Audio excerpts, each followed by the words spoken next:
Prabhas cinema అనగానే రాజసాబ్ గురించో లేక సలార్ కల్కి సీక్వెల్స్ గురించో అనుకోకండి. ఈసారి ప్రభాస్ మరో కొత్త సినిమా అప్డేట్ ఇచ్చాడు. హీరో కాకుండా గెస్ట్ రోల్ చేస్తున్న సినిమా నుంచి పోస్టర్ రిలీజ్ చేశాడు. గెస్ట్ రోల్ కదా అని లైట్ తీసుకోకండి. ఎందుకంటే ప్రభాస్ నటించే చిత్రం ఒక ఎత్తు, ప్రభాస్ గెస్ట్ రోల్ చేస్తున్న ఈ సినిమా మరో ఎత్తు.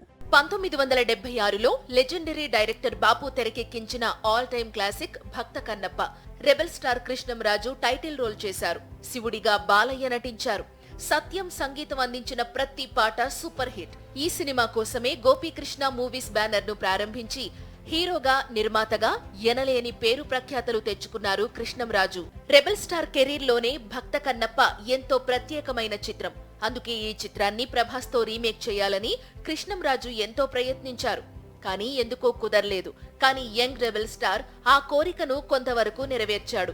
మంచు విష్ణు నిర్మాతగా ఆయనే కన్నప్పగా నటించిన చిత్రంలో ప్రభాస్ నటిస్తున్నాడు. Young rebel star first look ను చిత్ర యూనిట్ రిలీజ్ చేసింది. ప్రభాస్ నటించే మిగతా చిత్రాలన్నీ వేరు, ఈ సినిమా వేరు. భక్త కన్నప్పలో ప్రభాస్ రుద్రుడిగా నటిస్తున్నాడు. ఏప్రిల్ 25న ఈ చిత్రం విడుదల కానుంది. సినిమా షూటింగ్ మొత్తం న్యూజిలాండ్ లోనే జరిగింది. దాదాపు 100 కోట్ల బడ్జెట్ తో తెరకెక్కింది. శివుడిగా బాలీవుడ్ హీరో అక్షయ్ కుమార్ నటిస్తున్నాడు. ఇక పార్వతీదేవి పాత్రను కాజల్ నటించింది. ఒకప్పుడు మురుగుదాస్ అంటే సౌత్ మొత్తం ఫ్యాన్స్ ఉండేవారు. ఆయన తీసిన సినిమాలు అలాంటివి. కానీ స్పైడర్, దర్బార్ లాంటి సినిమాలు తీసి చేతులు కాల్చుకొని పూర్తిగా కనిపించడం మానేశాడు. ప్రస్తుతం మురుగుదాస్ కంబ్యాక్ ప్రయత్నాల్లో ఉన్నాడు. ఏకంగా సల్మాన్ సినిమాతో తిరిగి రాబోతున్నాడు. అయితే ఈ సినిమా స్టోరీకి టాలీవుడ్లో గతంలో వచ్చిన బ్లాక్ బస్టర్ స్టోరీకి లింక్ ఉంది అనేది బాలీవుడ్ చెప్పుకొచ్చే మాట. సోషల్ ఇష్యూస్ ను కమర్షియల్ పంథాలో చెప్పడంలో మురుగదాస్ ఒక స్టేజ్ లో శంకర్ ను దాటేశాడు. కానీ అంతలోనే వెనకపడ్డాడు. అప్పుడు కొంత గ్యాప్ తర్వాత తన బలమేంటో తెలుసుకుని అందుకు తగ్గ కథను రాసుకుని తీస్తోన్న సినిమానే సికిందర్. సికిందర్ టీజర్ చూస్తే ఏమాత్రం కథ గురించి ఐడియా రాదు. కావాలనే అలాంటి టీజర్ ను రిలీజ్ చేశాడట మురుగదాస్. అయితే సికిందర్ కు గతంలో సూపర్ స్టార్ మహేష్ బాబు నటించిన శ్రీమంతుడు మూవీకి లింక్ ఉందట. ఎంత ఆస్తి ఉంటే ఏం లాభం, సమాజానికి ఎంతో కొంత మేలు జరిగితే ఉపయోగం. అందుకే తిరిగిచ్చేయాలి, లేకపోతే లావైపోతారంటూ గతంలో సూపర్ స్టార్ మహేష్ బాబు శ్రీమంతుడు చిత్రంలో చెప్పిన డైలాగ్స్ సెన్సేషన్ సృష్టించాయి. బాక్సాఫీస్ ను బద్దలు కొట్టేలా చేశాయి. ఇప్పుడు సికిందర్ సినిమాలో మహేష్ బాబు ఇలాంటి డైలాగ్ రిపీట్ చేయబోతున్నాడట. 1000 కోట్ల ఆస్తిని వద్దనుకుని బయటికి వచ్చి పేద ప్రజలకు మంచి చేస్తాడట. ప్రస్తుతం సికిందర్ స్టోరీ లైన్ బాలీవుడ్ ను షేక్ చేస్తోంది. ఈ రూమర్ లో ఎంత నిజం ఉందో తెలియాలంటే ఈద్ వరకు వెయిట్ చేయాల్సిందే. ఎందుకంటే ఆ రోజే భాయ్జాన్ సికిందర్ గా ప్రేక్షకుల ముందుకు రాబోతున్నాడు. సీనియర్లు అయ్యారు. ఇక అందుబాటులో ఉన్న కథలతో, అందుబాటులో ఉన్న దర్శకులతో, అందుబాటులో ఉన్న హీరోయిన్స్ తో సినిమాలు చేస్తూ ఏదో ఫ్యాన్స్ కోసం సినిమాలు తీయమంటే తీశారు అనుకుంటున్నారా?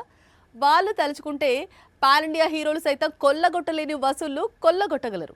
లేటెస్ట్ గా వచ్చిన వెంకీ ఏకంగా 300 కోట్ల పోస్టర్ ను రిలీజ్ చేశాడు. సీనియర్ హీరోల మధ్య మళ్లీ బాక్స్ ఆఫీస్ యుద్ధం ప్రారంభమైంది. అదేంటది? ఏళ్లుగా చిరు, బాలయ్య, వెంకటేష్, నాగార్జున మధ్య బాక్స్ ఆఫీస్ వార్ జరుగుతోంది. ఇప్పుడు పాన్ ఇండియా ట్రెండ్ లో వీరి యుద్ధం పెద్దగా హైలైట్ కావడం లేదు, కానీ వార్ మాత్రం కొనసాగుతోంది. సంక్రాంతికి వస్తున్నాం సినిమాతో సీనియర్ వార్ ను సీరియస్ గా మార్చేశాడు.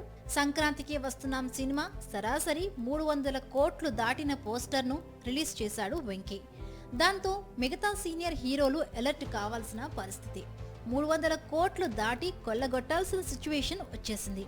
మరి ఈ టార్గెట్ ను అర్జెంట్ గా ఎవరు ముందు రీచ్ అవుతారో చూడాల్సి ఉంది. వెంకీ రికార్డును చిరు ముందు బ్రేక్ చేసే అవకాశాలు ఎక్కువగా ఉన్నాయి. మెగాస్టార్ చేతిలో విశ్వంభర లాంటి గ్రాఫిక్స్ మూవీ ఉండటం, ఆ తరువాత అనిల్ రావిపూడి, శ్రీకాంత్, బాబీ మేకింగ్స్ లో మూవీస్ ఉన్నాయి. ఇక నాగార్జున మాత్రమే మల్టీ స్టారర్ మూవీస్ తో బిజీగా ఉన్నాడు. వన్స్ చేతిలో ఉన్న కుబేరా, కూలీ సినిమాలు కంప్లీట్ అయితే ఓ స్టార్ డైరెక్టర్ తో మూవీ చేసేందుకు కింగ్ రెడీ అవుతున్నాడు. కేజీఎఫ్ డైరెక్టర్ మరోసారి టాలీవుడ్ కు వస్తున్నాడు. ఒకసారి ప్రభాస్ ను సలార్ గా చూపించాడు. ఆ సినిమా ఇప్పటికీ ట్రెండింగ్ లోనే ఉంది. ఇప్పుడు మరోసారి టాలీవుడ్ కు వస్తున్నాడు. ఈసారి ఎన్టీఆర్ ను డ్రాగన్ గా చూపించబోతున్నాడు. పైగా ఈ సినిమా షూటింగ్ ఎప్పుడో కాదు, మరి కొద్ది గంటల్లోనే ప్రారంభం కానుంది. 5 నెలల క్రితం ఎన్టీఆర్ నీల్ సినిమా ప్రారంభమైంది. ఇంతవరకు సినిమాను సెట్స్ మీదకు తీసుకువెళ్లలేదు అని ఫ్యాన్స్ మామూలుగా ఎదురు చుట్టం లేదు. అయితే వారికి రావాల్సిన అప్డేట్ రానే వచ్చింది. మరి కొద్ది గంటల్లోనే నీల్ మేకింగ్ లో ఎన్టీఆర్ నటించబోతున్నాడు. ఎన్టీఆర్ పై తొలుత పాటను చిత్రీకరించబోతున్నాడట ప్రశాంత్ నీల్. ఇందుకోసం చిత్ర యూనిట్ అద్దరిపోయే సెట్ రెడీ చేసిందట. మామూలుగా అయితే ప్రశాంత్ నీల్ సినిమాలన్నీ డార్క్ బ్యాక్గ్రౌండ్ లో ఉంటాయి. ఈసారి కూడా అంతే. ఇప్పుడు తీయబోయే పాటను కూడా కథలో భాగంగా వచ్చే విధంగా ఉండనుందట. ఓ విధంగా డ్రాగన్ ఇంట్రడక్షన్ సాంగ్ అంటున్నారు. వచ్చే ఏడాది సంక్రాంతి సీజన్ లో మూవీని రిలీజ్ చేసేందుకు చిత్ర యూనిట్ ప్లానింగ్ లో ఉందట. హీరోయిన్ గా కన్నడ బ్యూటీ రుక్మిణి వసంత్ నటించనుంది. Animal villain Bobby Deol villain గా కనిపించబోతున్నాడని ప్రచారం సాగుతోంది. తెలుగు సినిమాలో 1000 కోట్లు ఈ కథ వేరు, హిందీ సినిమాలు 1000 వాలాలు ఆ కథ కూడా వేరు. కానీ తెలుగు నిర్మాత బాలీవుడ్ సినిమా 1000 కోట్లు ఈ కాన్సెప్ట్ ఏదో కొత్తగా ఉంది కదా. ఇండియన్ సినిమాకు 1000 కోట్లు కొల్లగొట్టే సత్తా ఉందని ప్రూవ్ చేసింది టాలీవుడ్. అది బాహుబలి 2 మూవీతో నిరూపించింది.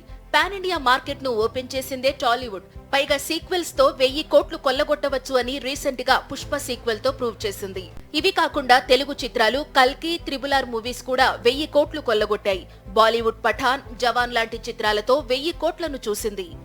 ఇప్పుడు టాలీవుడ్, బాలీవుడ్ మార్కెట్ లో బాలీవుడ్ మూవీతో 1000 కోట్లు కొల్లగొట్టడం, ఇటీవలే తండేల్ హిందీ ట్రైలర్ లాంచ్ లో గతంలో ఆమీర్ ఖాన్ నటించిన గజనీకి సీక్వెల్ తీసి 1000 కోట్లు కొల్లగొట్టాలి అని నిర్మాత అల్లు అరవింద్ అన్నారు. దాంతో ఈ కామెంట్స్ వైరల్ గా మారాయి. బాలీవుడ్ హీరోలతో బాలీవుడ్ సీక్వెల్స్ తీసి బాలీవుడ్ లో 1000 కోట్లు కొల్లగొట్టడం అనేది టాలీవుడ్ నెక్స్ట్ టార్గెట్ గా కనిపిస్తోంది.